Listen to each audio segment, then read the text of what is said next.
ముందుగా మనందరి జగద్గురువైన డాక్టర్ బ్రహ్మర్షి పితామహ సుభాష్ పత్రి సార్కి ఆత్మప్రణామాలు, మహాదర్ బాబాజీ గారికి ఆత్మప్రణామాలు, సమస్త పరమ గురు మండలి అందరికీ కూడా ఆత్మప్రణామాలు, మునిబాబు సార్కి ఆత్మప్రణామాలు, మన జూమ్ లో పార్టిసిపేట్ మాస్టర్లకి, యూట్యూబ్ లో వీక్షించే మాస్టర్లందరికీ కూడా ఆత్మప్రణామాలు. మాస్టర్స్, ఇంత చక్కటి జ్ఞానాన్ని అందించుకునే అవకాశం ఇచ్చిన మహాదర్ ఫౌండేషన్ శ్రీ రంగనాథ్ సార్కి, లలిత మేడం గారికి కూడా ఆత్మప్రణామాలు.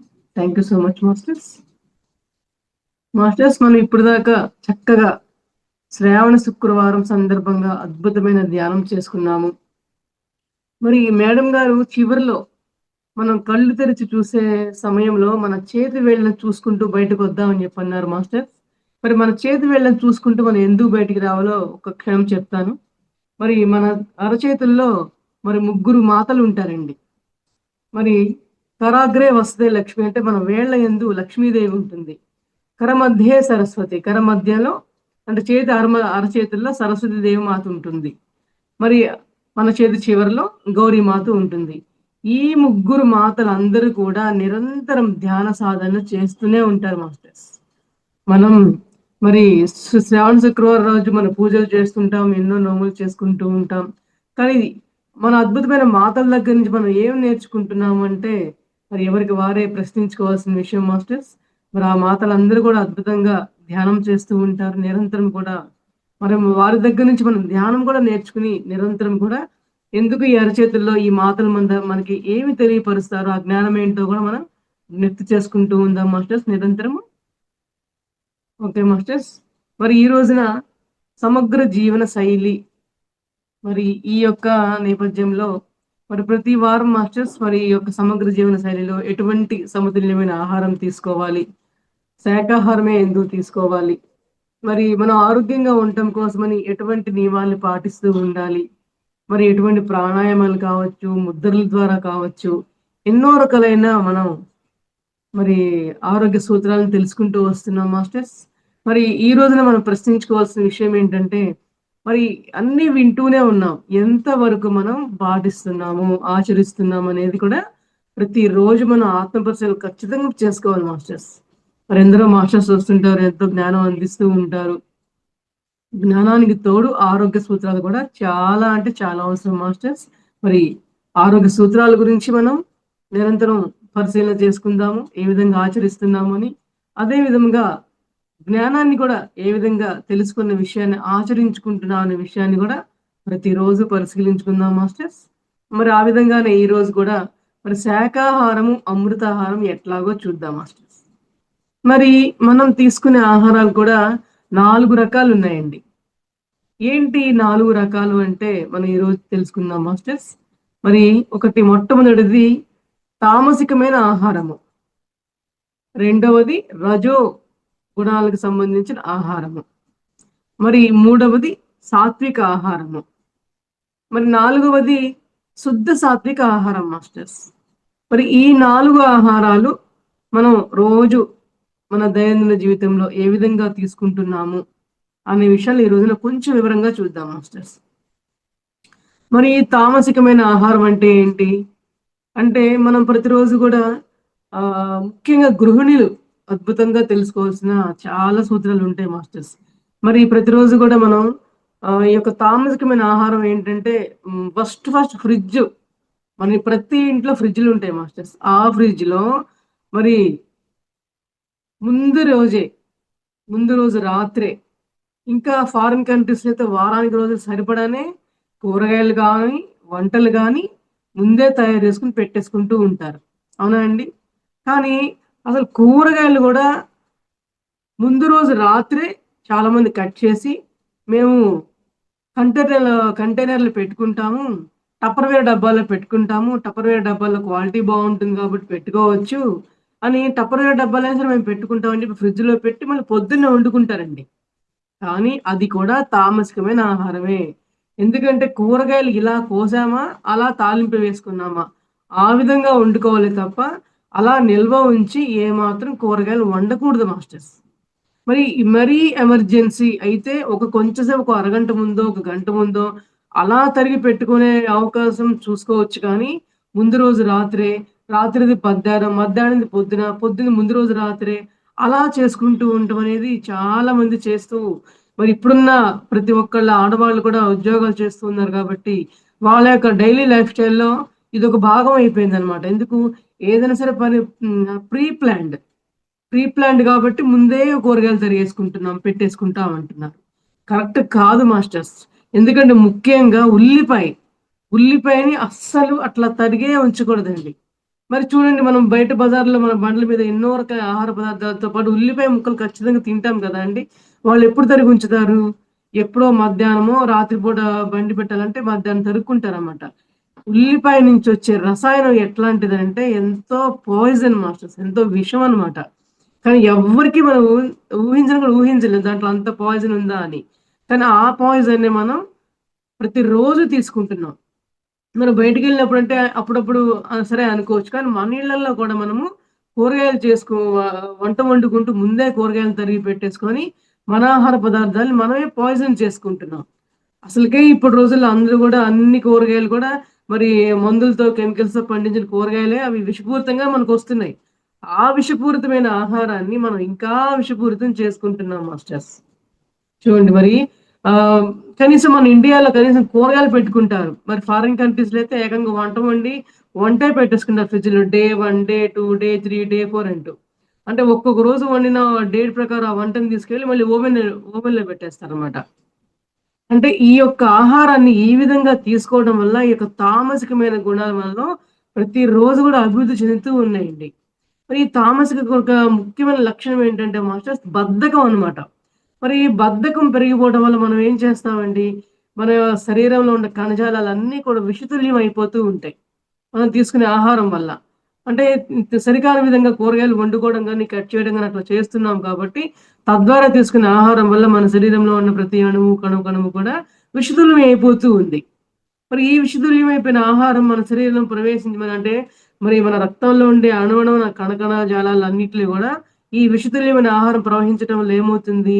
మన యొక్క మెదడులో చేరి మన మెదడు కూడా తీసుకునే నిర్ణయాలు కావచ్చు, ఆలోచనలు కావచ్చు, వాటి వల్ల మనం చేసే పనులు కావచ్చు, ఎంతో మరి సరికాని విధంగా మన పనులుంటాయన్నమాట. మన పనులు అలాగే ఉంటాయి. మన నిర్ణయాలు ఆ విధంగానే ఉంటాయి.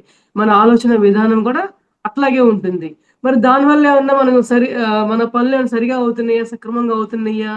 అవ్వట్లేదు. ఎందుకు? మన యొక్క శరీరంలో ఉన్న కణజాలాలన్నీ కూడా విషతుల్యం అయిపోయినాయి కాబట్టి, తద్వారా మన మెదడులో చేరుకున్న యొక్క కణజాలాలు కూడా విషతుల్యం అవ్వడం వల్లేంటి? మన దైనందిన జీవితంలో కూడా మనం చేసే కర్మలు, మన యొక్క పనులు గూడా ఎన్నో కర్మలతో కూడుకుంటున్నయి అయిపోతున్నాయన్నమాట. అంటే మనం ఇంకా మన సరికాని ఆలోచనల వల్ల, సరికాని మాటల వల్ల, సరికాని చేష్టల వల్ల కర్మలను పోగేసుకుంటూ ఉన్నాం మాస్టర్స్. మరి చూడండి శాకాహారం సరైనది తీసుకోకపోతే, అమృతాహారం సరిగ్గా తీసుకోకపోతే అవి కర్మల దాకా వెళ్తాయండి. మనం ఊహించం. ఏముంది ఇప్పుడు తినేసామా అయిపోయిందా? ఎంతవరకు అరుగుతుందో అంతవరకే అరుగుతుంది. ఎంతవరకు బలమొస్తుందో అంతవరకే బలం వస్తుందని ఇప్పుడు అనుకుంటున్నారే తప్ప, అది కేవలం శారీరకమైన ఆహారానికో విధంగానే ఆలోచిస్తున్నామే తప్ప, ఆ యొక్క ఆహారం వల్ల మన యొక్క శరీరంలో ఉండే కణజాలాల్లో ఎంత విషతుల్యమయ్యి, మన యొక్క ఆలోచన విధానంలో గూడా ఎన్నో మరి సరికాని విధంగా తయారవ్వడం వల్ల, మరి తద్వారా మనం చేసే ఆలోచనల వల్ల గూడా మనం కర్మలను ఏర్పరుచుకుంటున్నాం అన్న దూరాలోచన ఎవరు చేయలేరండి. కానీ ఉంటుంది. దాని ప్రభావం ఉంటుంది. మనం తీసుకునే ఆహారం ప్రభావం అనేది మన కర్మల మీద చాలా ఫుల్‌గా ఆధారపడి చాలా కూడా కాదు మాస్టర్స్. ఫుల్‌గా ఆధారపడి ఉంటుందనమాట. అందువల్ల ఏంటంటే, ఈ యొక్క తామసికమైన ఆహారం వల్ల మన శరీరంలో ఉండే కణజాలాలన్నీ గూడా మరి విషతుల్యం అయిపోవడమే కాకుండా, మన ఆలోచనలు గూడా ఏ విధంగా దెబ్బతీస్తాయనేది మనం ఆలోచించుకోవాల్సిన విషయం అన్నమాట. మరి చూడండి మరి మన పురాణాల్లో కూడా మన కుంభకర్ణుడు కూడా 6 నెలలు తింటారంట, 6 నెలలు పడుకుంటారంట. అంటే 6 నెలలు తినటం వల్ల ఆయనేమైపోతుంది, శరీరం అంతా కూడా బద్ధకంతో చేరిపోయి, మరి 6 నెలల పాటు మరి బద్ధకంతోనే పడుకోవటం వల్ల, ఈ 6 నెలలు ఆయన చేయాల్సిన యొక్క కార్యక్రమాలన్నీ కూడా మానసికంగా కావచ్చు, శారీరకంగా కావచ్చు అంటే అది మరి పురాణ పరంగా కథ దానికి అర్థం వేరేగా ఉన్నా కూడా, మనం సైన్స్ పరంగా మన యొక్క ఆరోగ్య జీవన విధానం పరంగా మనం ఆ విధంగా మనం తీసుకోవాలి మాస్టర్స్. అంటే తమోగుణంలో కుంభకర్ణుడిలో తమోగుణాలు ఎక్కువున్నాయని చెప్తూ ఉంటారనమాట. అంటే చాలా మంది చూడండి మనం గూడా అనుకోండి, "ఏరా ఏంట్రా కుంభకర్ణుడిలా నిద్రపోతున్నావు లేసి తిను. తినటం, పడుకోవడమేనా అంటూ ఉంటాం కదా మాస్టర్స్. అట్లాగే అందుకోసమే అనమాట. మనం తీసుకునే ఆహారం వల్ల మనకు బద్ధకం వచ్చి, సరైన సమయంలో ఏమి చేయాలో అవి చేయకుండా కొత్త కొత్త కర్మలు మనం పోగేసుకుంటూ ఉంటాం. అసలే మనం భూమి మీద జన్మ తీసుకోవడానికొచ్చి కర్మల్నే తెచ్చుకొని జన్మ తీసుకుంటూ వస్తాం. తీసుకొచ్చిన తర్వాత మరలా మనం తీసుకునే ఆహారం వల్ల సరికాని ఆలోచనలు చేస్తూ ఉండటం వల్ల ఇంకా ఆగామి కర్మలు కూడా మనం మూట కట్టుకుంటూ ఉండటం జరిగిందండి. మరి శాకాహారంలో మన కర్మలు కూడా జోడించి ఉన్నాయి కాబట్టి, మనం తీసుకునే ఆహారం అంత ఆలోచించి, మరి ఎంతో లోపల పర్యవేక్షణ చేయాలి మాస్టర్స్. అందువల్ల ఏంటంటే, మరి చూడండి ఈ రోజుల్లో పచ్చళ్ళు, కారప్పళ్ళు అన్నీ గూడా సంవత్సరాల తరబడి నిలవుంటున్నాయన్నమాట. మరి ఇంతకుముందేంటంటే మన ఇళ్ళలో మనమే పెట్టుకునేవాళ్ళం. ఇప్పుడేంటంటే మనం పెట్టుకోవట్లేదు కాబట్టి బజార్‌లో మనం కొనుక్కుంటూ వస్తున్నాం. మరి వాళ్ళు మంచి మంచి క్వాలిటీ తీసుకొచ్చి అవన్నీ తయారు చేయరు గదా మాస్టర్స్. మరి కారాలు గావచ్చు, దాంట్లో వేసే ఆ కారాల్లో మొత్తం రంగులే వేస్తున్నారు. అవునా అండి? ఎర్రగా రావడం కోసం అని చెప్పి ఎర్ర రంగు కలిపేస్తున్నారన్నమాట. మరి ఇంకా చెప్పాలంటే తొడాల కారం అంటారండి. తొడాల కారం అచ్చగా ఆ తొడాల్ని మరాడించడం వల్ల దాంట్లో ఎర్ర రంగేసి మనకు అచ్చగా కారం వచ్చేలాగా కలర్‌ని తీసుకొస్తారు. అది మన శరీరాన్ని, ఆరోగ్యాన్ని ఎంతగా దెబ్బతీస్తుందంటే మాస్టర్స్, మరి ఇప్పుడు చెప్పుకున్నట్లుగా మన శరీరంలో ఉన్న కణజాలాల మీద గూడా దాని ప్రభావం చూపిస్తుంది. తద్వారా ఏంటి మన ఆలోచన విధానాన్ని గూడా దెబ్బతీస్తుంది. తద్వారా మన కర్మల దాకా వెళ్తుందనమాట. సరైన ఆహారం మనం తీసుకోకపోవటం వలన. అవునా మాస్టర్స్? అందువల్ల ఏంటంటే, మనం తీసుకునే ప్రతిదీ కూడా ఎంత అబ్జర్వేషన్ చేసుకొని మనం తీసుకోవాలంటే, మరి ఈ రోజున ప్రతిది కూడా కెమికలైజ్ అయిపోతుంది. ప్రతిది గూడా మరి విషతుల్యం అయిపోతుంది కాబట్టి, మరలా దాన్ని మన ఇంటికి తీసుకొచ్చుకొని విషతుల్యం చేసుకోవాల్సిన అవసరం లేదు మాస్టర్స్. అందువల్ల ఏంటంటే, తామసికమైన ఆహారాన్ని ఫ్రిడ్జ్‌లో పెట్టుకోండి. అంటే మరీ తప్పదు. సపోజ్ పాలు, పెరుగు కొన్ని అతి సూక్ష్మమైనవి ఆలోచన పురుగు పట్టేవి కొన్ని ఉంటాయి గదా మాస్టర్స్. అట్లాంటివి జాగ్రత్తగా పెట్టుకునేవి ఇంక తప్పదు కాబట్టి, అంటే మనం ప్రతిరోజు నిత్యం తీసుకునే ఆహార పదార్థాన్ని ముందే వండేసుకోవటం, ముందే కూరగాయలు కట్ చేసుకోవటం అనేది మనం తగ్గిచ్చాలి. క్రమక్రమంగా ముందు తగ్గిస్తూ క్రమక్రమంగా మనం ఆపేయడం అనేది చాలా ఉత్తమమైన పననమాట. మరి ఈ యొక్క తామసికమైన ఆహారాన్ని మనము జాగ్రత్తగా ఉంటే, మనం మన కర్మల దాకా కూడా వెళ్ళకుండా చక్కగా డైలీ మన దైనందిన జీవితంని మనం అద్భుతంగా మనం కాపాడుకుంటూ ఉండొచ్చు మాస్టర్స్. మరి రెండవదేంటి రజోగుణానికి సంబంధించిన ఆహారం అండి. మరి ఈ రజోగుణానికి సంబంధించిన ఆహారం ఎట్లా ఉంటుందంటే, మనకి ఉప్పులు, పులుపులు, కారాలు, మసాలాలు ఇవన్నీ అందరికి తెలిసినయేనండి. కానీ అందరికి తెలిసినా గూడా ఎంతవరకు మనం దాన్ని ఆచరించుకుంటున్నాము, మనకి మన జీవన శైలికి ఎంతవరకు సరిపోతుంది, ఎంతవరకు కారం సరిపోతుంది, ఎంతవరకు పులుపు సరిపోతుంది అని మనం ఒక లెవెల్ ప్రకారం మనం చూసుకోవచ్చు మాస్టర్స్. కానీ మనం ఏం చేస్తున్నామంటే, మన నాలుక రుచి కోసము మన కడుపులో సరి అయిన విధంగా కాకుండా, మనకి ఏదనిపిస్తే అది చేసేస్తున్నాం. ఏది ఇష్టమని అనిపిస్తే అది మన లోపల మనం వేసేస్తూ ఉన్నామనమాట. మరి ఎక్కువగా మసాలాలు వేయటం వల్ల ఏమవుతుందంటే, మన శరీరంలో ఉండే రక్తంలో చేరిన కణజాలాలు కావచ్చు, వీటన్నింటి మీద ఎక్కువ ప్రభావితం చూడటం వల్ల అయితుందంటే మాస్టర్స్, అంటే ఈ యొక్క బ్లడ్ ప్రెషర్ అనేది బాగా వేగవంతం అయిపోతుందనమాట. ఈ బీపీ అంటేనే బ్లడ్ ప్రెషర్ కదా! అంటే రక్తం అనేది వేగంగా ప్రసరించడం వల్ల ఏమవుతుందంటే, అది మన నర్వస్ సిస్టమ్‌లో వర్క్ అవుతూ, మనకి రక్తం అతిగా ప్రసారము జరగకూడదు, స్లోగాను ప్రసారం జరగకూడదు. మధ్యస్థంగా సమతుల్యంగా ఉండాలి. అందువల్ల ఏంటి, మనం తీసుకునే ఈ యొక్క ఉప్పు, కారాలు, పులుపులు, ఈ యొక్క మసాలాల వల్ల మన శరీరంలో ఉండే ఈ యొక్క కణజాలాలన్నీ కూడా కుంచించుకుపోవడం కావచ్చు, ఓవర్‌గా వ్యాపకం అయిపోవడం వల్ల కావచ్చు, ఆ కణజాలాలు మరి సరిగా పని చేయకపోవడం వల్ల అది మరలా మన యొక్క మానసికమైన స్థాయిల మీద ప్రభావితం చూడటం కావచ్చు, మనకు తెలియపరుస్తూ ఉంది. మరి మన ఋషులు, మునులు అందరూ కూడా మనకేం చెప్తారండి, సాత్వికమైన ఆహారం తీసుకోవాలి. ఆధ్యాత్మిక సాధన చేసుకునే ప్రతి ఒక్కళ్ళు కూడా సాత్వికమైన ఆహారం తీసుకుంటూ ఉండాలి. సరియైన ఆహారము, శాకాహారం అనే విషయాన్ని మరి ప్రతి ఒక్క అద్భుతమైన మాస్టర్‌లు కూడా మనకు తెలియపరుస్తూ ఉంటారనమాట. మరి దీనివల్ల మనకి మన మనోభావాల మీద చూపించే ప్రభావం ఏంటండి? మన యొక్క రాగద్వేషాలు, మన యొక్క అరిషడ్ వర్గాలన్నింటిని కూడా మనం ఇంబాలెన్స్ చేసేసుకుంటూ ఉంటామండి. ఈ యొక్క అరిషడ్ వర్గాలేంటి? కామ, క్రోధ, లోభ, మోహం, మదమాత్సర్యాలు ఈ 6 కూడా మనల్ని సమతుల్యం లేకుండా ఉంటేనే లోగా ఉంటాయి. లేకపోతే హైగా ఉంటాయి మాస్టర్స్. ఇవేవి కూడా మనకి సమతుల్యంగా ఉండాలి. మన గురువుగారు మనకు చెప్తారు గదా! మధ్య మార్గం అంటూ. మన ఆహారంలో గూడా మనం మధ్య మార్గాన్ని అవలంబించాలి మాస్టర్స్. మన ఆహారాన్ని మనం మధ్య మార్గంగా అవలంబిస్తే, మన పరిణామ క్రమం గూడా మధ్య మార్గంగా సాఫీగా సాగిపోతుంది అంటారనమాట. అందువల్ల మనం ఎంతవరకు మనం ఎన్నో విషయాలు తెలుసుకుంటూ ఉన్నాం కానీ, ఎంతవరకు సాఫీగా కొనసాగిస్తున్నాం అనేది మనల్ని మనం పరిశీలించుకోవాల్సిన ప్రశ్న మాస్టర్స్ ఈ రోజున. అంటే తెలిసిన విషయాలైనా సరే మరలా వినటం వల్ల ఏమవుతుందంటే, ప్రతిరోజు ఆత్మ పరిశీలనకి అవకాశం వస్తూ ఉంటుందనమాట. ఓకే. వింటూ ఉన్నాం. ఈరోజు ఇంకొక మాస్టర్ వచ్చారు. రేపు ఇంకొక మాస్టర్ వస్తూ ఉంటారు. చెప్తూ ఉంటారు. కానీ మనం ఈ రోజు తీసుకున్న ఆ యొక్క గుణపాఠం ఏంటి? మన ఆరోగ్యం ఏ విధంగా ఉంటుంది? మరి సరియైన ఆహారం మనం తీసుకుంటున్నామా లేదా? దాని యొక్క ప్రభావం మనమే కదండీ మనం ఎదుర్కొనేది. మనం తింటే మనమే కదా కానీ పక్క వాళ్ళేమి ఎదుర్కోరు కదా! సమస్యలన్నీ కూడా. సో, ఏది అంటే మన వాస్తవానికి మనమే కారణం అన్నట్లుగా మనం తీసుకునే సరికాని ఆహారం వల్ల మనమే మరి అధోగతి పాలైపోతూ ఉన్నాం కాబట్టి, మనం ఎటువంటి తామసికమైన ఆహారంలో ఉన్నామా? మరి రజోగుణమైన ఆహారాన్ని ఎక్కువగా తీసుకుంటున్నామా? తద్వారా మన యొక్క మనోభావాలు ఏ విధంగా ఉంటున్నాయనేది ఖచ్చితంగా మనం ప్రశ్నించుకోవాలండి. మరి మరలా చెప్పుకుందామండి. ఈ రాగద్వేష అంటే అరిషడ్ వర్గాలు కామ, క్రోధ, లోభ, మోహ, మద, మాత్సర్యాలు. మదం అంటే అహంకారం. మ ఒక్కసారి నేను చిన్న వివరిస్తా మాస్టర్స్. ఈ రజోగుణానికి సంబంధించినవన్నీ కూడా మన ఆహారానికి ఏ విధంగా మ్యాచ్ అవుతాయని. మరి కామ క్రోధలంటే కామం అంటే కోరికలు. మరి శారీరకమైన కోరికలే కాదు మాస్టర్స్. మన యొక్క ప్రాపంచికమైన కోరికలు ఎన్నో ఉంటాయి మనకి. అవన్నీ కూడా మన సమపాళ్లలో ఉంచుకుంటున్నామా లేదనేది మనకి కావాలి. ఇల్లు, వాకిళ్ళు ఇన్ని ఏవి కూడా వస్తు వాహనాదులు మన యొక్క ఆస్తిపాస్తులు ఇవన్నీ కూడా కోరికలే. మరి ఈ కోరికలన్నింటిని కూడా మన గురువుగారు ఏం చెప్పారు? మధ్యస్థంలో ఉండాలని చెప్పారనమాట. మరి ఈ యొక్క మధ్యస్థంలో ఉండడానికి మన ఆహార విధానాలు కూడా తోడ్పడుతాయండి. ఖచ్చితంగా తోడ్పడతాయన్నమాట. సో, అందువల్ల ఏంటంటే ఈ యొక్క కోరికల్ని మనం సమతుల్యంలో ఉంచుకోగలుగుతున్నామా లేదా అనే విషయానికొస్తే, అప్పుడు మన ఆహారాన్ని ఏ విధంగా తీసుకుంటున్నాం అనే విషయాన్ని చక్కగా మనం పరిశీలన చేసుకోవచ్చనమాట. మరి తర్వాత ఏంటంటే క్రోధము.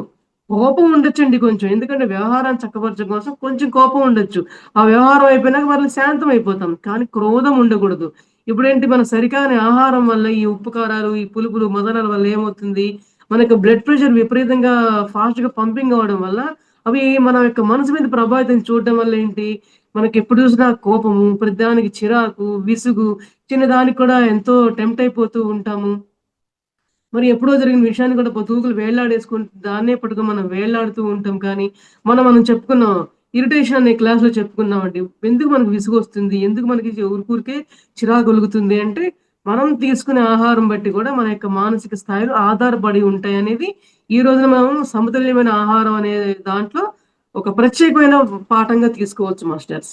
అందువల్ల ఏంటంటే, మరి ఈ యొక్క గుణాలన్నిటిని కూడా మన ఆహారం అనేది ప్రభావితం చూపిస్తుందనేది 100కి 1000% సత్యం మాస్టర్స్. మరి కామ, క్రోధ, లోభం. ఈ లోభ గుణం అన్నమాట. ఇది గూడా అంతే. నాది, నేను ఈ యొక్క అహంకారాల్ని కూడా ఆహారం యొక్క ఈ సరికాని ఆహారం అనేది ఆ గుణాన్ని పెచ్చురిల్లేగా చేస్తూ ఉంటుందన్నమాట. మరి మదం. మదం ఏంటి? అహంకారం అన్నమాట. నేనే గొప్ప, నేనే గ్రేట్, నన్నే పొగడాలి, నన్నే కీర్తించాలి, నా గురించే చెప్పుకోవాలి. అంటే ఈ మనోభావాలు ఏవైతే ఉన్నాయో ప్రతిదీ కూడా మన యొక్క ఆహారం మీదనే ఆధారపడి ఖచ్చితంగా ఉంటుంది. మరి ఈ యొక్క గుణాలన్నిటిని మనం పారద్రోలుకోవాలా? మరి స్టోర్ చేసుకోవాలా మాస్టర్స్ అనే విషయాన్ని మనమే పరిశీలించుకుందాం. ఓకే అండి. మరి మదము, మాత్సర్యము. మదం అంటే చూడండి ఏదైనా సరే ఒక విషయం ఉంది అంటే మాస్టర్ ఏదైనా చెప్పారనుకో లెక్కలేనితనం అనమాట. నువ్వు చెప్పేదేంటి నాకు తెలీదా? ఒకళ్ళు చెప్తే తెలుసుకునే స్థితిలో నేను లేను. అంటే నాకు తెలుసు. నాకు ఎవరు చెప్పేంత గొప్పోళ్ళు కాదు. నేనే అన్నీ తెలుసనే ఒక రకమైన అహము. మరి మాత్సర్యం అంటే అసూయ అన్నమాట. ఓర్వలేనితనము. చూడండి. మరి ఏదైనా సరే ఒకళ్ళకి ఏదైనా ఉంది అంటే మనకంటే ఎదుటి వాళ్ళకి ఏదైనా ఎక్కువుంది అంటే ఓర్చుకోలేని తనం అనమాట. లేదంటే పోటీతత్వం. నాకింతకంటే ఎక్కువ రావాలి. నేను ఇంతకంటే ఎక్కువ సంపాదించాలి. ఈ పోటీతత్వాన్ని ఆహారాన్ని నియమంగా తీసుకునే దాంట్లో మనం చూపిద్దామండి. చక్కగా మనం ఆరోగ్యంగా, ఆనందంగా జీవించడానికి మనం ఉపయోగించుకుందాం ఈ యొక్క పోటీతత్వాన్ని. ఈ అసూయని మనం ఇక్కడ చక్కగా ఉపయోగించుకుందాం. ఆధ్యాత్మికంగా ఇంకా ఎలా ఎదగాలి? ఆధ్యాత్మికంగా నా పక్కన వాళ్ళకంటే, నా ఎదుటి వాళ్ళకంటే ఇంకా ఏ విధంగా ఏం పాటిస్తే, ఏం ఆచరిస్తే ఇంకా నేను ముందుకెళ్తాను. మరి నా యొక్క సమగ్రమైన ఈ యొక్క జీవన శైలిలో నా యొక్క ఆహార విధానాలు ఏ విధంగా ఉంటున్నాయి, తద్వారా నా యొక్క మానసిక స్థాయిల్ని నేను ఇంకా ఎలా సమపాలనలో సమతుల్యంగా చేసుకోవచ్చనే విషయం మీద మనం పోటీ పెట్టుకుందాం మాస్టర్స్. అంటే ఆరోగ్యకరమైన పోటీ పెట్టుకుంటే ఏమవుతుందంటే మనం ఆరోగ్యంగా ఎదుగుతూ ఉంటాం. అటు శారీరకంగాను, ఇటు ఆత్మపరంగాను మనం ఎదుగుతూ ఉంటాం మాస్టర్స్. చూడండి, మనం తీసుకునే ఆహారం వల్ల మన ఆత్మ ఎదుగుదల కూడా ఉంది అంటే మరి చూడండి ఎంత లోతైన విషయం ఉంది మన ఆహారంలో మాస్టర్స్. మనం ఏమనుకుంటాం, ఆహారమే కదా, మంచి ఆహారం తినండి, ప్రోటీన్స్ తినండి, విటమిన్స్ తినండి అని చెప్పుకుంటాం. అయిపోయింది క్లాస్ అనుకుంటాం. కాదు మాస్టర్స్. మనం తినే ఆహారం బట్టి మన శరీరం ఆరోగ్యంగా ఉంటే తద్వారా ఆత్మపరంగా ఎదుగుదల కూడా ఎంతో సహాయపడుతుందనమాట. సో, మనల్ని ఆ విధంగా తీసుకోవడం జరుగుతుంది.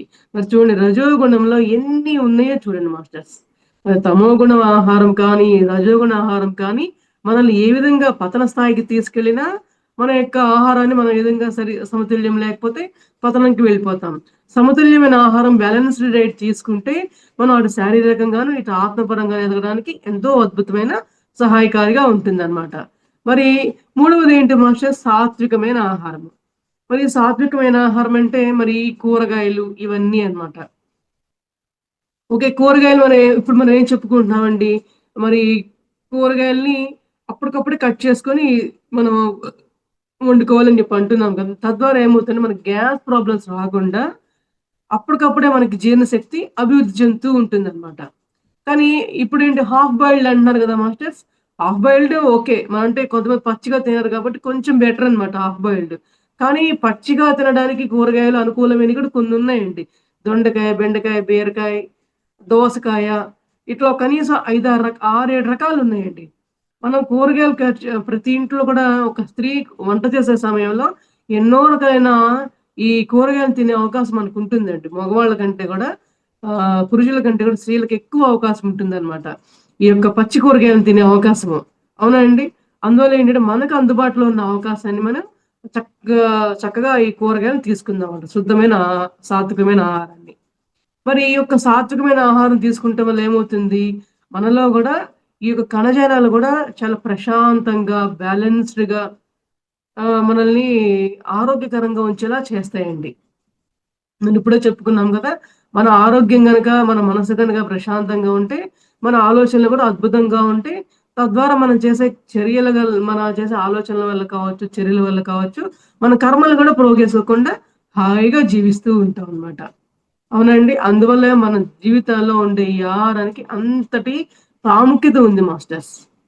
మరి అందువల్ల ఏంటంటే మనం మరి తమోగుణమైన ఆహారంలో ఏది మనం పాటిస్తున్నాం, ఆచరిస్తున్నాం, రజోగుణమైన ఆహారంని మనం ఏ విధంగా స్వీకరిస్తున్నాము అనే విషయాన్ని ప్రతిరోజు కూడా మనం ఆహారం తీసుకునే సమయంలో మనల్ని మనం పరిశీలించుకుందాం మాస్టర్స్. ఇవాళ విన్నామా, రేపు వదిలేసామా అని కాకుండా విన్నదాన్ని ఆచరించుకునే ప్రయత్నం ప్రతి క్షణం మనం చేస్తూ ఉంటేనే మన ఆత్మపరంగా ఎదిగే అవకాశం ఉంటుందండి. Okay masters. మరి నాలుగోదేంటి? శుద్ధ సాత్వికమైన ఆహారం. శుద్ధ సాత్వికమైన ఆహారం ఏంటండి? ఇప్పుడే మనం చెప్పుకున్నాం. మరి హాఫ్ బాయిల్డ్ అంటున్నాం కదా కూరగాయల్ని. మరి ఒట్టి పచ్చి కూరగాయలు ఎవరైతే తింటారో అది శుద్ధ సాత్వికమైన ఆహారం అన్నమాట. అంటే ఏది పొయ్యి మీద పెట్టి ఏది గూడా అగ్నికి ఆహుతి కాకుండే ఆహారాన్ని శుద్ధ సాత్వికమైన ఆహారం అంటారన్నమాట. చక్కగా ఆహారం తీసుకోవడం వల్ల ఏంటి, మరి చూడండి ఇంకొక చిన్న చిట్కా ఏంటంటే, మరి ఈరోజు అన్ని వెజిటబుల్స్ అన్నీ గూడా మరి విషతుల్యం అవుతున్నాయి కాబట్టి కెమికల్స్‌తో పండించడం వల్ల ఖచ్చితంగా ప్రతి కూరగాయల్ని కూడా మనం పసుపు, ఉప్పేసి నీళ్ళల్లో కనీసం ఒక 10 నిమిషాలు గాని, 5 నిమిషాలని కనీసం మరి నానబెట్టిన తర్వాత ఒక 2 సార్లు వాష్ చేసినాకే మనం తిందామండి. మనం తినటం కోసమైనా అలాగే ఉపయోగిద్దాము. ఆహారం వండడానికైనా సరే మనం ఆ విధంగానే చూద్దామనమాట. తద్వారా మాత్రమే మనం చక్కటి ఆహారాన్ని మనం తీసుకోవడం అవకాశం ఉంటుంది. మన ఆహారం మన యొక్క శరీరంలో ఉండే కణజాలాలు గూడా ఎంతో హాయిగా ఉంటాయంటండి. ఇప్పుడు చూడండి, మన శరీరానికి ఏదైనా సెగ తగిలినా, ఏదైనా అనీజీగా ఉన్నా, మన శరీరం మన పైకి మనం ఎంత అనీజీగా ఫీల్ అవుతాం మాస్టర్స్. మరి మన లోపల ఉన్న కణజాలాలు, ఆ యొక్క ఆ రక్తము, ఆ యొక్క మాంసాలన్నీ కూడా మన శరీరంలో ఉండేవన్నీ కూడా మనతో చెప్పుకోగలవా అండి? మాటలొచ్చా వాటికి? రావు. అవి అనారోగ్య రూపంలో మనకి వాటి యొక్క బాధను వ్యక్తపరుస్తూ ఉంటాయన్నమాట. ఎందుకు? నువ్వు సరైన ఆహారం తీసుకోలేదు కాబట్టి, నీకు పలానా నొప్పిగానో, పలానా అనారోగ్యంగానో, పలానా గుండె నొప్పో, కడుపు నొప్పో, చేతుల నొప్పులో, కాళ్ళు నొప్పులో, తలనొప్పో, మెడ నొప్పో ఏ నొప్పులొచ్చినా కూడా మనం తీసుకునే ఆహారాన్ని సరైన విధంగా లేకపోవడం వల్లనే, తద్వారా మనం చేసే ఆలోచన విధానాల వల్లనే మనకన్నీ కూడా నొప్పులొస్తూ ఉంటాయి మాస్టర్స్. కేవలం మన సరికాని ఆలోచనల వల్లే ఈ మెడ నొప్పులు కానీ, కాళ్ళు నొప్పులు కానీ ముఖ్యంగా వస్తాయన్నమాట. పెయిన్స్ అన్నీ గూడా. ఎప్పుడైనా సరే గుర్తుపెట్టుకోండి, కాళ్ళు నొప్పులు కానీ, మెడ నొప్పి కానీ బాగా వచ్చినప్పుడు ఆ రోజు చెక్ చేసుకోండండి. ఈరోజు నేను ఈ అతిగా ఏ విషయం గురించి ఆలోచించాను? ఏ ఆహారాన్ని సరిగా నేను తీసుకోలేదు? ఈ పెయిన్స్ నాకెందుకొచ్చాయి? అనే విషయాన్ని ఖచ్చితంగా మనం చెక్ చేసుకోవచ్చండి. అందువల్ల ఏంటంటే, మనం తీసుకునే ఆహారాన్ని మనం అద్భుతంగా పరిశీలించుకుంటే, మనలో ఉండే ఆ యొక్క రుగ్మతలన్నీ కూడా శారీరకమైన రుగ్మతలన్నిటిని కూడా మనం దూరం చేసుకునే అవకాశం ఉంటుంది. మరి ఇదే అద్భుతమైన శాకాహారము, ఇదే అద్భుతమైన అమృతాహారం అన్నమాట. మరి అమృతాహారం అంటే మనం ఏదో అనుకుంటామండి. మరి దేవతలు తీసుకునే అమృతం అని అంటారు. ఆ అమృతం కంటే ఇంకా అమృతం అండి ఈ శాకాహారం అనేది. సరిగా తీసుకుంటే, సరైన విధంగా తీసుకుంటే మరి ఇంతకంటే అమృతం మనకు లేనే లేదు. మరి ఇదే అమృతం మాస్టర్స్. మరి ఈ అమృతాన్ని మనమే విషంగా మార్చుకుంటున్నాం మన అజ్ఞానం వల్ల. మరి కొన్ని విషయాలు బాగా ఇప్పుడు అవేర్‌నెస్ బాగా పెరిగింది. రకరకాల మాధ్యమాల వల్ల మనకు ఎన్నో విషయాలు తెలుస్తూ ఉన్నాయి. కానీ తెలుస్తూ ఉన్నా కూడా మనం కొన్ని కొన్ని విషయాల్లో నిర్లక్ష్యం ఇప్పటికి చేస్తూనే ఉన్నాం మాస్టర్స్. మరి నిర్లక్ష్యం కాకుండా మరి ఎప్పటికప్పుడు మనల్ని మనం పరిశీలించుకుంటూ ఉందామని చెప్పి మనం ఈ రోజున సమగ్ర జీవన శైలిలో మనం తెలుసుకుందాం. మరి దీనికి ఒక 2 ఎగ్జాంపుల్స్ చెప్తా మాస్టర్స్. మరి చూడండి, ఒక ఒక కుటుంబంలో ఒక భార్యాభర్తలు కూరగాయల మార్కెట్‌కెళ్ళి కూరగాయలన్నిటిని మనం కొనుక్కొచ్చుకుంటాం గదండీ! కూరగాయలు తెచ్చుకున్నప్పుడు హ్యాపీగా మనం ఏం చేస్తాం, ఆ కవర్‌ని తీసుకొచ్చుకొని బండి మీద మన ఒళ్ళో పెట్టుకొని హాయిగా ఇట్లా చక్కగా పట్టుకొని హ్యాపీగా ఇంటికి తీసుకొచ్చుకొని దాన్ని ఫ్రిడ్జ్‌లో పెట్టుకుంటాం డైరెక్ట్‌గా. అవునా అండి? కానీ ఈ ఈ నాన్ వెజ్ ఏదైతే ఉందో, మాంసాహారం ఏదైతే ఉందో అది తెచ్చుకునే వాళ్ళే ముక్కు మూసుకొని తెచ్చుకుంటారండి. ఎంతమందినో నేను చూసాను. శుభ్రంగా ఉప్పు, కారాలు చల్లుకొని మసాలాలు చల్లుకొని అయితే బాగా తింటారు గానీ, దాన్ని వండక ముందు దాన్ని ఎలా చూస్తారంటే, అసలు దీన్నేనా మనం ఇంత ఇష్టంగా తినేది అని చెప్పి అన్నట్లుగా ఉంటుందన్నమాట వాళ్ళకే. ఇట్లా ముక్కు మూసుకొని, ఇట్లా బండి మీద కూర్చొని ఇట్లా దూరంగా పట్టుకొని, మరలా ఇంటికి రాగానే దాన్ని ఫ్రిడ్జ్‌లో పెట్టగలమా అండి? మన కిచెన్‌లోకి తీసుకెళ్ళి అట్లా గట్ల మీద మనం పెట్టగలమా కూరగాయలు పెట్టినట్లుగా? పెట్టలేం. స్మెల్ అన్నమాట. తట్టుకోలేని నీచు వాసన. ఏదో దాన్ని బయట పెట్టేసి, దాన్ని క్లీన్ చేసి, దాన్ని రకరకాల సబరిచర్యలు చేసి, ఉప్పు కారాలతో రుద్ది, ఏదేదో చేస్తే కానీ శుభ్రంగా తర్వాత తింటారన్నమాట కూర్చొని. ఇంతకంటే రుజువేం కావాలండి? మరి ఒక చిన్న యాడ్ మనం ఇప్పుడు రోజు గూడా మన టీవీలో యాడ్స్ చూస్తా ఉంటాం గదా మాస్టర్స్. ఒక విమ్ సోప్ యాడ్ నేను చూస్తా ఉంటాను రోజు. ఒక ఇద్దరు భార్యాభర్తలనమాట. ఒక బాండీని తోముతూ ఉంటారు. అది ఎంత తోమినా గూడా ఆ వాసన పోదనమాట. ఏంటా వాసన? చేప కూర వండిన వాసన. పులుసు వండిన బాండీ అనమాట. అయితే భార్యాభర్తలిద్దరు రుద్దుతూనే ఉంటారు. వాళ్ళే వాసన చూసుకొని ఛీ! అని పక్కన పెడుతూ ఉంటారండి. నాకు భలే ఆశ్చర్యమేస్తది. ఆ పులుసే కదా శుభ్రంగా కమ్మగా తిన్నారు ఇప్పటిదాకా. ఉప్పు కారాలతో, మసాలాలతో. ఇప్పుడు తోమేటప్పుడు మాత్రం దాని వాసన భరించలేకపోతున్నారు. చూడండి. మరి ఆ వాసనని ఎందుకు వాళ్ళు స్వీకరించలేకపోతున్నారు? ఆ రుచిని ఆస్వాదిస్తున్నారుగా, వాసన ఎందుకు ఆస్వాదించలేకపోతున్నారు? అక్కడే అర్థమవుతుంది. అంటే అది మన ఆహారం కాదు. మనం తీసుకునే శాకాహారం కాదు అనే విషయం మనకి క్లియర్‌గా అర్థమవుతుంది మాస్టర్స్ ఎగ్జాంపుల్స్ ద్వారా. అవునా అండి? మన గురువుగారు గూడా ఏం చెప్తారంటే, మరి ఆకులు తిన్న మేకలేమో కొండలెక్కుతున్నాయంటండి. మరి ఆ మేకలు తిన్న మనుషులేమో మంచాలెక్కుతున్నారంట. ఎందుకు? ఈ మాంసాహారం అరగడానికి మరి శాకాహారం అరగడానికి 4 గంటలు పడితే, మాంసాహారం అరగడానికి 10 గంటలు పడుతుందంట మాస్టర్స్. 10 గంటలు. మరి ఏమన్నా కష్టపడుతున్నారా దానికి తగ్గని విధంగా అంటే, కష్టం అనేది ఇప్పుడు రోజుల్లో బాగా తగ్గిపోయింది మాస్టర్స్. వాకింగ్ లేదు. ఎక్కడికెళ్ళినా కూడా స్కూటీలు, కార్‌లలో మనం వెళ్తున్నాము. నడిచి వెళ్ళేదే లేకుండా పోయింది. సో, మనం తీసుకున్న ఆహారం మనమే మరి దాన్ని విషతుల్యం చేసుకునే విధంగా మన యొక్క జీవన శైలి ఉంటోంది. అవునండి. మరి ఈ జీవన శైలిని మనం మార్చుకునేది మన చేతుల్లోనే ఉంది కాబట్టి, మనం తీసుకునే ఆహారం అనేది ఏ విధంగా ఉంటుందని ప్రతిరోజు ఆత్మ పరిశీలన చేసుకోవడానికి మనకి ఇన్ని రకాలైన మార్గాలు మనకే మాస్టర్‌లు ఇవ్వడం జరిగింది. మనం ఇప్పటిదాకా చెప్పుకున్నాం గదండీ! తామసికమైన ఆహారము, రజోగుణమైన ఆహారము, సాత్వికమైన ఆహారము, శుద్ధ సాత్వికమైన ఆహారము. ఈ 4 ఆహారాలకున్న ఆ యొక్క వ్యత్యాసం ఏంటి? మరి యొక్క ఆహారం వల్ల మనం చేసే ఆలోచనలేంటి? మన యొక్క మాట్లాడే విధానం ఏంటి? మన యొక్క ప్రవర్తన ఏంటి? మరి తద్వారా మనం ఏర్పరచుకునే కర్మలేంటి? ఎన్ని ఆధారపడి ఉన్నాయో చూడండి మన యొక్క ఆహారం వల్ల మాస్టర్స్. మరి సో దానివల్ల ఏంటంటే మనం మరి నిత్యం మనం తీసుకునే ఆహారం పట్ల బాగా శ్రద్ధ చూపిద్దాము. మరి మన తోటి వారికి కావచ్చు, మన తెలియని వారికి కావచ్చు, మనం మరి ఎందరికో మనం ఈ విషయం తెలియపరుస్తూ ఉందాం మాస్టర్స్. మరి చాలామంది అంటారు, మరి పప్పు దినుసుల్లో ప్రాణం లేదా? ఆకుకూరల్లో ప్రాణం లేదా? అని చెప్పని అంటారండి.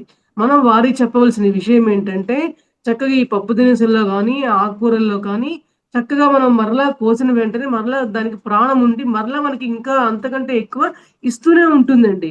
అందులో ప్రాణం అనేది పోవటం అనేది ఉండదనమాట. ఇప్పుడు ఒక చెట్టుని కొమ్మ నరికితే మళ్ళా ఇంకో కొమ్మొస్తుంది. ఆకులు తెంపితే ఇంకో ఆకొస్తుంది. మరి ఎన్ని కూరగాయలు కోసినా, ఎంత ఆకుకూరలు కోసినా కూడా మనకి ఇస్తూనే ఉంటుంది. మరి అక్కడ పైపెచ్చి ఈ ఒక్క మొక్కలకి వీటికి మనోభావాలు ఉండవు మాస్టర్స్. ఈ కూరగాయల మొక్కలకు కానీ, ఈ యొక్క ఆకుకూరలకు కానీ, ఈ యొక్క వృక్షజాలాలు వీటన్నింటికి కూడా మనోభావాలు ఉండవనమాట. కానీ ఈ యొక్క మాంసాహారం తీసుకునే యొక్క ఆ యొక్క మరి కోళ్ళు కావచ్చు, చేపలు కావచ్చు, మేకలు కావచ్చు, వీటన్నింటికి గూడా ఆహ్, ప్రాణ భయం ఉంటది మాస్టర్స్. అంటే వీళ్ళు నన్ను పట్టుకుంటున్నారు, నన్నేదో చేస్తున్నారు, నన్నేదో ఆ భావనకే ఆ యొక్క వారి యొక్క శరీర కణజాలాల్లో రసాయనాలు ఉత్పత్తి అవుతాయన్నమాట. ఏంటవి? పాయిజన్ అన్నమాట. ఆ రసాయనాలు ఎట్లాంటియంటే విషతుల్యమైన రసాయనాలు విడుదలవుతాయి. మేకల్లో గావచ్చు, చేపల్లో గావచ్చు, మరి ఏదైతే మాంసాహారం ఎన్నైతే ఉన్నాయో, ఎన్ని రకాలైతే ఉన్నాయో, అన్ని ప్రాణులు కూడా మరి వాటిని తీసి మరి ఆహ్, చంపకుండా వంట చేయడం కుదరదు గదా మాస్టర్స్. ఆ చంపే సమయంలో ప్రాణ భయానికి అవి గురవుతాయండి. మాటల రూపంలో అవి చెప్పలేకపోవచ్చు. కానీ వాళ్ళకి అంతర్భాగం ఉంటది చూసారా? అంతరంగంలో ఎంతో ప్రాణ భీతికి లోనవుతూ ఉంటాయన్నమాట. మరి ఆ భీతికి లోనైనప్పుడు ఆ శరీరంలో జరిగే ఆ యొక్క సరికాని రసాయనాల వల్ల ఆ యొక్క పాయిజన్‌కి సంబంధించిన రసాయనం ఉత్పత్తి అవ్వడం వల్ల ఏమవుతుంది? ఆ యొక్క కోడి కావచ్చు, ఏదైతే మాంసాహారం ఉందో అవంతా విషతుల్యం అయిపోతుంది. మనం వాటిని తీసుకొచ్చుకొని తింటూ ఉన్నారు. మరి దాంట్లో కూడా ప్రోటీన్స్ ఉన్నాయంటున్నారంటే చేపల్లో ప్రోటీన్స్ ఉన్నాయంటున్నారు. గుండెకి మంచిదని ఏదో అంటున్నారు. ఏవేవో చెప్తూ ఉంటారండి. కానీ మరి ఇప్పుడు రోజుల్లో ఎందరో డాక్టర్స్ మనం కనుక్కుంటూ ఉంటే మాస్టర్స్, మరి నేను వినటం జరిగింది. ఈ మధ్య మా నాన్నగారికే కనీసం ఒక 2 వీక్స్ నుంచి గుండెకి సంబంధించిన సమస్యొచ్చిందండి. చాలా హార్ట్ వీక్ అయిందనమాట. కనీసం ఒక 10, 15 డేస్ నుంచి హాస్పిటల్ చుట్టూ తిరుగుతూనే ఉన్నాం. డాక్టర్‌లేమి మేము కనుక్కున్నాం. ప్రత్యేకంగా కనుక్కున్నాం మాస్టర్స్. అంటే సార్ ఎందుకిట్లా గుండెకి సంబంధించిన సమస్యొచ్చినప్పుడు మరి చేపలు తినండి. దాంట్లో హై ప్రోటీన్ ఉంటుంది. ఇట్లా చెప్తూ ఉంటారు. మన కూరగాయల్లో ఉండవా అంటే, ఉంటాయి మేడం. ఇగ చిరుధాన్యాల్లో ఉంటాయి, ఆకుకూరల్లో ఉంటాయి, పప్పు దినుసుల్లో ఉంటాయి. ఈ మాంసకృత్తులు ఉంటాయి. కానీ ఏంటంటే మరి అనాదిగా ఆ యొక్క వాటిట్లోనూ ఉంటాయి, వీటిట్లోనూ ఉంటాయి. కానీ అవెందుకు తింటున్నామంటే గుండెకి మంచిదని చెప్పిన ఒక సాకుతో ఆ యొక్క మాంసాహారాన్ని ఉప్పు కారాలతో, మసాలాలతో నోటికి రుచికరంగా మనం తయారు చేసుకొని తినటం అలవాటు పడిపోయాం కాబట్టి దాన్ని వదలటం లేదంతే. దాన్ని ఎందుకు వదలటం లేదు? ఆరోగ్యానికి మంచిది అని ఒక సాకు పెట్టుకొని మనం వదలలేకపోతున్నాం అన్నమాట. కానీ మరి సరియైన విధంగా ఆలోచించి చూస్తే మన శాకాహారంలోనే అద్భుతంగా ఎంతో మాంసకృత్తులు ఉన్నాయి. మన గుండెకి కావచ్చు, మన బ్రెయిన్‌కి కావచ్చు, మన శరీరంలో ఉన్న ప్రతి అణువణువున కణజాలాలన్నింటికి కావచ్చు, సరియైన మాంసకృత్తులు ఏవైతే కావాలో అన్నీ కూడా ఉన్నాయి మాస్టర్స్. మరి తద్వారా మనం తెలుసుకోవాల్సిన విషయం ఏంటంటే, ఇటువంటి విషయాన్ని మరి మన తోటి వారికి తెలియని వారికి కావచ్చు, మన ఫ్యామిలీస్ కావచ్చు, మన స్నేహితులకు కావచ్చు, మరి మన తోటి మనుషులందరికీ గూడా మనకి ఈ విషయాన్ని మనం తెలియపరుస్తూ ఉందాం మాస్టర్స్. మరి ఇదే మన గురువుగారు ఏం చెప్పారంటే, మరి నాయనా ధ్యానం చెప్పడానికి చాలా మందున్నారు. నేను ఈ జన్మ తీసుకుంది ఎందుకనుకుంటున్నావు? అందరిని శాకాహారులుగా మారుస్తాం కోసం ఈ జన్మ తీసుకున్నానని చెప్పని మన పత్రి సార్ చెప్పారంటండి. మరి ఎంత గ్రేట్ చూడండి. ఎన్నో ఆధ్యాత్మిక సంస్థలు చాలా ఉన్నాయండి. కానీ ఆ ధ్యానం గురించి చెప్తారు. ధ్యానంలో ఉన్న శక్తి గురించి చెప్తారు గానీ, ఖచ్చితంగా ఒక మాంసాహారం అనేది వద్దు. శాకాహారం అనేది ముద్దు. ఈ యొక్క మాంసాహారం తినటం వల్ల మన కర్మల్ని ఏర్పరుచుకుంటాము. మరి మాంసాహారం తయారు చేసే సమయంలో ఆ యొక్క మూగజీవాలన్నీ గూడా మరి మనోభావాలకు లోనవుతూ ఉంటాయి. ఆ యొక్క మనోభావాల తాలూకు యొక్క రసాయనాల వల్ల మన శరీరం గూడా అనారోగ్యం పాలవుతుందని చెప్పి ఏ ఆధ్యాత్మిక సంస్థ గూడా ఈ రోజుకి తెలియపరచలేదు. ఇంత ఘంటాపథంగా తెలియపరిచిన మాస్టర్ ఎవరయ్యా అంటే మన బ్రహ్మర్షి పితామహ పత్రిజీ మాత్రమే తెలియజెప్పారు మాస్టర్స్. అది గూడా మన పిరమిడ్ ధ్యానంలో పిరమిడ్ ధ్యానులు మాత్రమే మరి ఊరూరా దేశ దేశాన మరి ఈ యొక్క శాకాహార ముద్దు అనే విషయాన్ని విశ్వవ్యాప్తం చేయడానికి మనం అందరం కూడా కంకణం కట్టుకున్న మాస్టర్ మనందరం కూడా. అందువల్ల ఏంటంటే మనం ఈ శాకాహారాన్ని విశ్వవ్యాప్తం చేద్దాము. ఈ శాకాహారానికి సంబంధించిన ప్రచారం ద్వారా మరి వారిలో ఉన్న వారు కూడా కర్మలు ఏర్పరచుకోకుండా మనం కూడా వారికి సహాయం చేసిన వాళ్ళం అవుతాం మాస్టర్స్. మరి ఎందరో పరమ గురువులు కూడా శాకాహారం అంటే ఏమిటి, మాంసాహారం అంటే ఏమిటి అనే విషయాన్ని వివరంగా చెప్పడం జరిగింది. మరి మనం అది ఇంకొక సందర్భంలో తెలుసుకుందాం మాస్టర్స్. మరి ఈ రోజున మనం ఈ యొక్క ఆహారం 4 రకాలుగా చెప్పుకున్నాము. తద్వారా మనం ఆహారాన్ని ఏ విధంగా తీసుకోవాలని కానీ, మన కర్మలను ఏ విధంగా ఏర్పరచుకుంటామని గాని, ఈ ఆహారానికి, కర్మలకి, ఆత్మ ఎదుగుదలకి ఎటువంటి అవినాభావ సంబంధం ఉందనే విషయాన్ని మనం ఈ రోజున తెలియజెప్పుకున్నాం మాస్టర్స్. మరి ఈ రోజున ఇంత అద్భుతమైన జ్ఞానాన్ని అందించుకునే అవకాశం ఇచ్చిన మహాతర ఫౌండేషన్ రంగనాథ్ మాస్టర్ గారికి, శ్రీ లలితా మేడం గారికి ఆత్మప్రణామాలు మాస్టర్స్. చక్కగా ఇప్పటిదాకా యొక్క జ్ఞానాన్ని ఓపికగా విన్న మాస్టర్లందరికీ, యూట్యూబ్ లో వీక్షించే మాస్టర్లందరికీ కూడా ఆత్మప్రణామాలు masters. Thank you so much.